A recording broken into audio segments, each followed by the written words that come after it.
Long ago, in the heart of the vibrant African kingdom of Zuba, there was a king who was both proud and compassionate. His name was King Oba. He ruled his kingdom with a light heart and a smile, sitting on a gleaming throne in a palace filled with colors as vivid as the sun hitting the savannah. In the kingdom of Zuba, there was a man named Kofi, renowned for his endless wisdom. While King Oba governed, it was Kofi who often provided counsel, solving the villagers' troubles with a calm demeanor as he sat beneath the shade of an ancient baobab tree. One hot afternoon, a group of villagers approached Kofi with a problem that troubled their hearts. "Kofi, the river that gives us life is drying up," cried one villager, his voice tinged with fear. They gathered under the baobab, seeking the comfort of Kofi's wisdom. Kofi listened silently, as was his way, nodding to show he understood the gravity of their plight. "My friends," he finally spoke, his voice smooth as the river's flow, "it is nature's rhythm that brings dry spells as surely as it does the rains." Unconvinced, the villagers pressed on.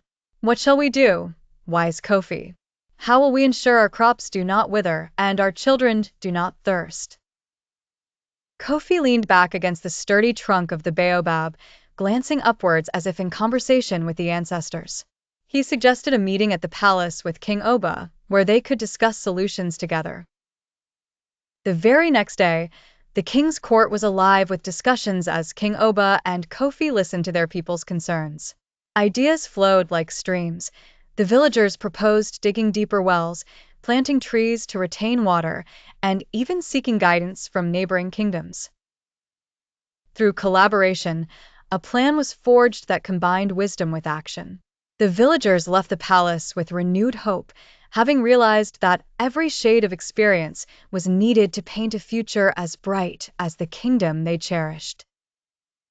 And so, under the benevolent reign of King Oba and the guiding wisdom of Kofi, the kingdom of Zuba learned that solutions thrived in unity, like the harmonious colors of their home. This tale of counsel and collaboration echoed through the land of Zuba, a timeless reminder of how wisdom under the baobab paired with the compassion of a king can steer a kingdom through any season's change.